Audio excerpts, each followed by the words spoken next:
The greatest questions of humanity have always been the big ones. Why are we here? Where did we come from? What is our ultimate destiny? Is there life after death? This question of why we are here, what is our purpose? Is there meaning and purpose to life at all?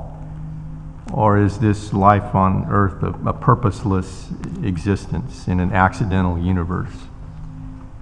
Many people are surprised to learn that the Bible grapples very deeply with these kinds of questions. And we're going to go back 3,000 years to the Book of Ecclesiastes, written by Solomon, son of King David, who himself was king in Jerusalem in the 10th century BC. And toward the end of his life, he reflects back on all that he had done. He was the wisest, wealthiest, most prosperous, most powerful king that Israel had. And yet at the end of his life, he takes stock of his inventory, as it were, and he asks these kinds of big questions. I'm going to read 3 paragraphs in Ecclesiastes to give you a taste of the poetic wisdom that we see there. And then I'll say a few things by way of reflecting on what Solomon says. First, chapter 1, verses 1 through 11. The words of the preacher, son of David, king in Jerusalem. Vanity of vanities, says the preacher, vanity of vanities, all is vanity. What does man gain by all the toil at which he toils under the sun? A generation goes and a generation comes, but the earth remains forever. The sun rises and the sun goes down and hastens to the place where it rises. The wind blows to the south and goes around to the north. Around and around goes the wind, and on its circuits the wind returns. All streams run to the sea, but the sea is not full. To the place where the streams flow, there they flow again. All things are full of weariness. A man cannot utter it. The eye is not satisfied with seeing, nor the ear filled with hearing. What has been done is what will be done, and there is nothing new under the sun. Is there a thing of which it is said, see this, it is new? It has been already in the ages before us. There is no remembrance of former things, nor will there be any remembrance of later things yet to be among those who come after. And so he identifies himself both in verse 1 and verse 12 as being the preacher, son of David, king in Jerusalem. Obviously, Solomon. And he opens up on what some have noted is a note of cynicism. Vanity of vanities, says the preacher. Vanity of vanities, all is vanity. The Hebrew word translated vanity here can also be translated vapor. And so our lives are like a puff of smoke. There's nothing solid to which to attach yourself as you consider these big questions. Which then raises the question of verse 3 here in chapter 1. What does man gain by all the toil that he toils, or at which he toils under the sun? Another way of asking that question is, after all is said and done, what do we hope to accomplish? What do we hope to profit by living this life? Or simply put, why are we here to begin with? And then he speaks about the cyclical nature of life. A generation goes and generation comes, but the earth remains on. It remains forever. Not forever in the literal sense, but in terms of one human lifespan. We come and go, and life goes on. And in the big, vast timeline of things, our own lifespan is but a dot in the vast expanse of eternity. So why are we here? He gives 3 illustrations from nature that reinforce that cyclical nature of life. The rising and the setting of the sun, verse 5. The circular courses of the wind, verse 6. And then the evaporation cycle in verse 7. And what all of those illustrations from nature reinforce is that life is like a giant racetrack. We go around and around and around. But are we really getting anywhere? All things are indeed full of weariness. A man cannot utter it. The eye is not satisfied with seeing, nor the ear filled with hearing. What has been is what will be. What has been done is what will be done. There's nothing new under the sun. And so we end up somewhat robotically going through life in automatic pilot, wondering if there's that elusive something more. We go around and around in circles, but are we really getting anywhere? Are we like that hamster on a circular exercise motion in a cage, really going in circles, but not making any progress? That's the question here. And it's a really good one.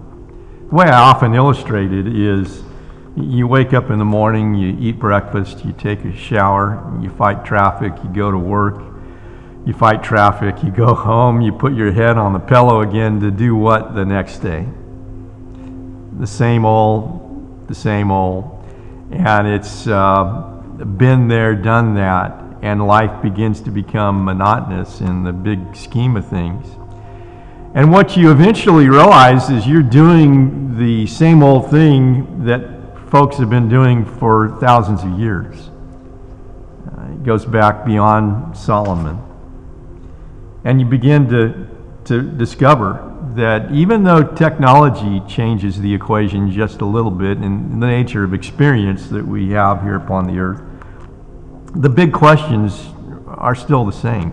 What has been is what will be. What has been done is what will be done. And there's really nothing new under the sun. The way he puts it in verse 10 is there a thing of which it is said, see this, it is new? It has been already in the ages that were before us. And besides all that, he says in verse 11, there's no remembrance of former things, nor will there be any remembrance of later things yet to be among those who come after. The way I illustrate this so often is I ask people, do you really know who your great-great-great-great-grandparents were? And almost no one does. Once in a while, I bump into a genealogy buff that has done all the adequate research. But really and truly, most of us don't know, and we don't really care.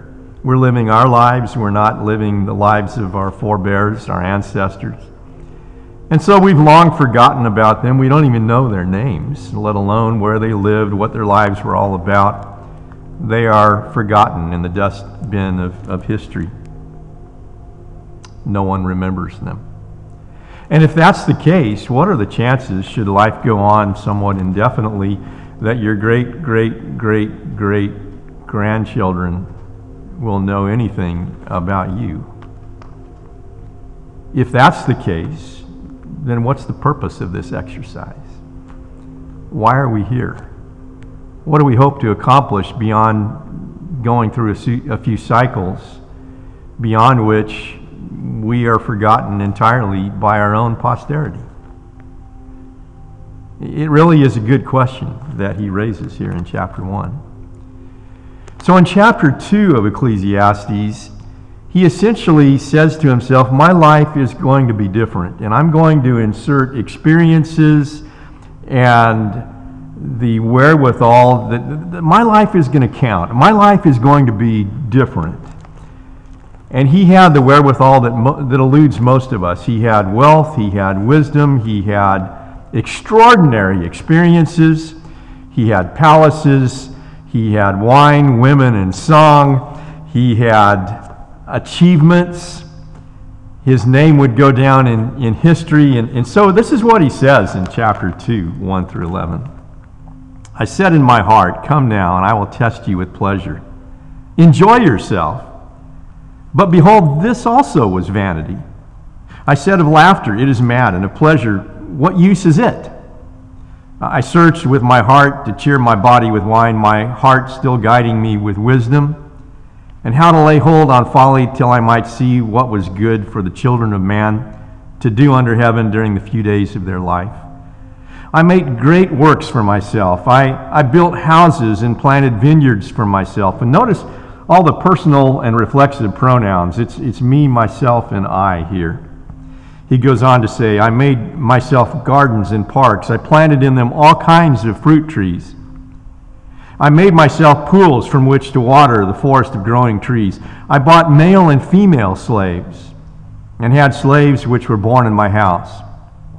I also had great possessions of herds and flocks, more than any who had been before me in Jerusalem. I also gathered for myself silver and gold and the treasure of kings and provinces.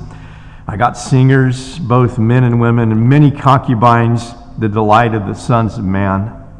So I became great and surpassed all who were before me in Jerusalem. Also my wisdom remained with me. And whatever my eyes desired, I did not keep from them. I kept from my heart no pleasure. For my heart found pleasure in all my toil, and this was my reward for all my toil. Thus I considered all that my hands had done, and the toil that I had expended in doing it. And behold, all was vanity and a striving after wind, and there was nothing to be gained under the sun. Here's a man who had it all and did it all, and yet his life still came up empty. It's as if he sees these never-ending cycles of life and he says, I'm going to insert some artificial thrill, some extracurricular experience into the formula so that my life is different from all the rest of mankind who live a mundane, ordinary, boring life. I'm going to live an extraordinary life on every level. And so he has this tremendous treasure.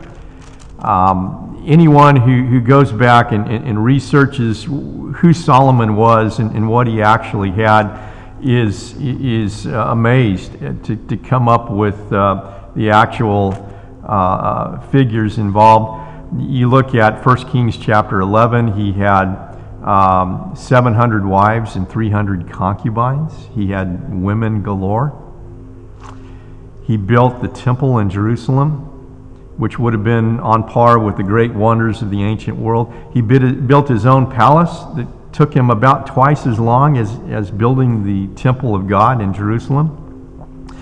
The Queen of Sheba comes to see him in chapter 10 of 1 Kings, and she says, I've heard of your fame. The reports of it were extraordinary. Now I've seen it with my own eyes, and the half has not been told. In fact, what I see it exceeds what the reports that I've heard in my own land. We read in chapter 4 that Solomon had chariots. He sent out sailors in naval ships to search the known world and to bring back all kinds of exotic treasures. He wrote 3,000 proverbs and 1,005 songs. He was a man of many PhDs, comparably speaking. He spoke of biology and zoology and had many casual interests. We speak of Solomonic architecture, the Solomonic gates of Gezer, for example. And so he built monuments, he built parks, he built palaces, he built the temple of God in Jerusalem. He had wine, women, and song. He had anything his eyes desired. Imagine having that kind of a resource at your disposal. I want that, and it's yours. I want that, and it's mine. He had it all. And yet he says in verse 11, thus I considered all that my hands had done and the toil that I had expended in doing it, and behold, all was vanity and a striving after wind, and there was nothing to be gained under the sun. A man who had everything, and yet in the end he had nothing. Our lives are sort of like that, not quite on par with his in terms of what he had. We may start out humble with very little to our name, and we begin to work hard and achieve certain goals in life. If you were to take a general survey through your neighborhood, to ask people how they would fill in the blank. If I only had blank, then my life would be complete, and I'd be totally happy. What would be the number one answer? Probably money. If I only had $1 million, or here in the Silicon Valley, you'd have to multiply that several times over. If I only had $10 million or $100 million, then I'd finally be happy. Are all millionaires happy? Howard Hughes, who was a very successful aviation pioneer in the mid-20th century, said, I'd trade it all for one happy marriage. He'd gone through several bad relationships. So take away the $1 million, bring in the woman. Are all married people happy? Totally fulfilled? There are a lot of married people who want children, and they long for children. Their lives seem empty without the kids. So bring in the kids. Are all parents happy? Totally fulfilled? These kids, they need so much, and they cost so much. And we'd like to have a bigger house, put them maybe in one part of the house and the master bedroom on the other side of the house. Buy a bigger and better vehicle to transport them to the soccer field. Are all homeowners happy? Vehicle owners happy? Well, you know, I need more money to pay for all this stuff. Maybe an advancement in my career. If I could only become vice president of the company or CEO one day, then I'd be happy. Are all people who climb the corporate ladder happy, totally fulfilled? I've done it all, I've seen it all, now I can die. There's always another blank to fill. Oh, this work is killing me. They're working me 24/7. But I'll tell you what, if I could only be retired, then I'd be happy.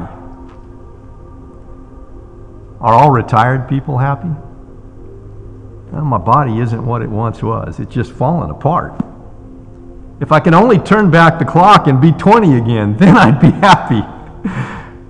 Seems like we go through life and all we're doing is chasing blanks. If I only had blank, then my life would be complete.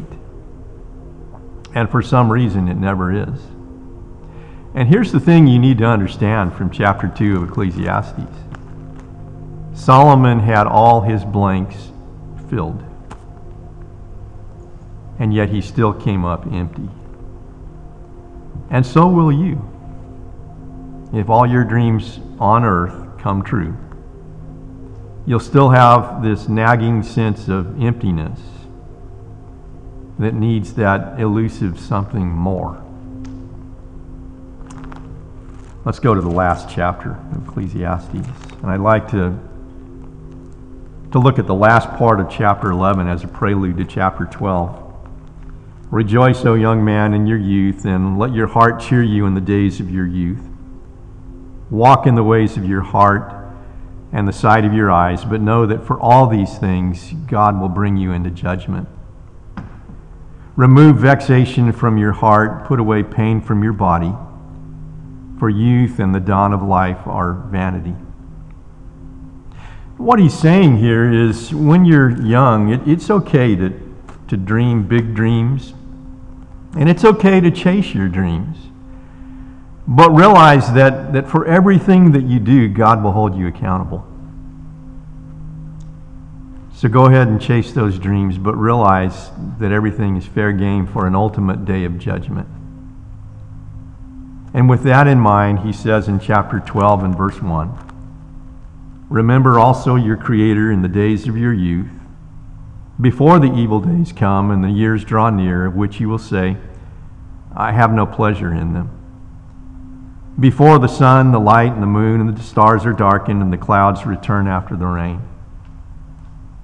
And what we have here in chapter 12 is a poetic description with ancient metaphors pulled from nature about the aging process that ultimately leads to the one certainty of life, and that is our ultimate death.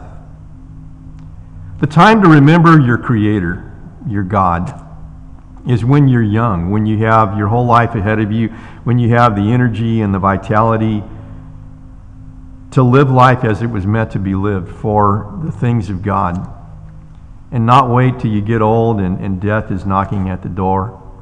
It's never too late to think about God, but it's a whole lot better if you think about God when you're younger and you have all the opportunities of a lifetime to serve Him faithfully. Because there's going to come a time when the clouds darken the sun and the stars, and that's a symbolic way of saying you have one cloudy day after another. I lived in Oregon for a couple of years, and one winter time it literally rained for 33 straight days.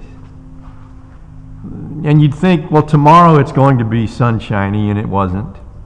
Or the day after that, or the day after that. And symbolically, that's a little bit like growing old. You think that I don't feel good today, but tomorrow will be a better day, and it's not. Maybe the day after that, and it's not. And instead of improving, you get to a point in life where you're doing nothing but declining. And so we continue, and I'm going to explain what I believe these metaphors mean, and you can feel free to disagree with me, but the overall picture is easily seen. In the day when the keepers of the house tremble, verse 3, you have Parkinson's disease or other infirmities in which the limbs begin to shake and lose their strength. The strong men are bent. You have osteoporosis sets in, and you don't have the erect posture you once had. The grinders cease because they are few. You begin losing your teeth. Those who look through the windows are dimmed. Your eyesight goes. I can remember, and I didn't wear glasses for the longest time. When I would wake up in the morning and things would be blurry and I'd rub my eyes, it would be totally clear, but I reached a point in life when I'd wake up in the morning, things were blurry, and I'd rub my eyes and they'd still be blurry, and I'd rub them again and they'd still be blurry, and I finally put these things on and figured out that my eyes are not what they once were. And there's nothing fun about growing old. And the doors on the street are shut when the sound of the grinding mill is low. And one rises up at the sound of a bird, and all the daughters of song are brought low. The grinding mill, that occurs during harvest season. They would bring in the grain and separate the wheat from the chaff, as it were, and then grind the grain into flour. And everybody who was anybody would be part of all the festivities of that, except older people, who either through voluntary retirement or being forced to be pushed aside in favor of the younger generation. They would not be part of that any longer, and couldn't hear it or couldn't enjoy it anyway. And all the music of those festivities would not be part of their lives any longer. They'd just be kind of stuck at home. Verse 5, they are afraid of what is high, or some translations say afraid of high places. Don't want to get out at night, don't want to drive, don't want to take on a long journey, don't want to take on any major expedition, just want to stay put at home. And there comes a point in life where older people just want to stay put. They don't want to get out any longer. Terrors are in the way. Something bad might happen if I walked outside. The almond tree blossoms, and the light pink or the white symbolizes the graying of the hair. The grasshopper drags itself along. Sometimes after we say amen, the closing prayer at church, then the little kids just start running everywhere. It's so full of pent-up energy, and then you'll see an old person just struggling to walk out to the car. And you wish you could bottle that energy of the little kids and just infuse it into the older folks. But you can't. Like an older grasshopper at the end of the life cycle, That grasshopper is just dragging along, as we all will if we live long enough. The next phrase is, and desire fails, and that's literally sexual desire. There comes a point in life when all the external additives in the world don't make the parts work the way they once did, because man is going to his eternal home, and the mourners go about the streets. Remember God before the silver cord is snapped, or the golden bowl is broken, or the pitcher is shattered at the fountain, or the wheel is broken at the cistern, and the dust returns to the earth as it was, and the spirit returns to God who gave it. Vanity of vanities, says the preacher, all is vanity. An Israelite might have a gold-plated bowl, pottery. Someone knocks it over, snaps a cord that attaches it to a secure spot. And this shattering of the bowl, you've got 1,000 pieces. Can you glue them back together and pretend, good as new, right? Wrong. Nor can you turn back the clock once you're 90 years old and be 20 again. Once all of that history has occurred, your life is nearly over. And if that's all you have to look forward to, then vanity of vanities, it's all vanity. Which again raises the question, what are we doing here anyway? If all we have to look forward to in life is this endless series of monotonous cycles, and even when we try to insert cheap thrills into the equation, we come up empty, and life is still vanity when we've accomplished some of our goals. And then we finally realize that we're getting older. You breathe a few breaths and years go by. Your children grow up so fast, and pretty soon you're getting old. And then you're starting to think about your own funeral. What's the purpose of going through this exercise anyway? We'd like to think that our lives are important. Sir Francis Crick, who together with James Watson discovered the structure of DNA in 1953, wrote a book toward the end of his life, The Astonishing Hypothesis, The Scientific Search for the Soul, from 1994. And in that book, he says, you, your joys, and your sorrows, even your free will, all of that is nothing more than a vast assembly of nerve cells and their associated molecules.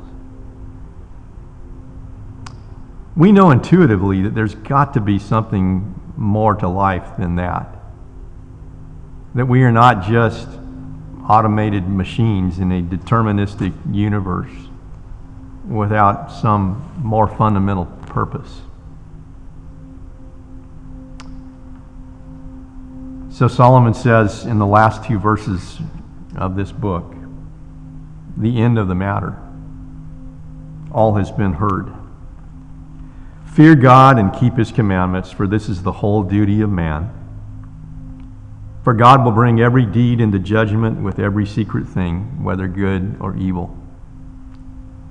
The idea of fearing God is not the idea of terror per se, but a reverential awe and total respect that comes from recognizing that we are not God, that he deserves our total respect and dignity, praise, glory, and honor that come from us, that we are here fundamentally because of him and to serve him, not to serve ourselves.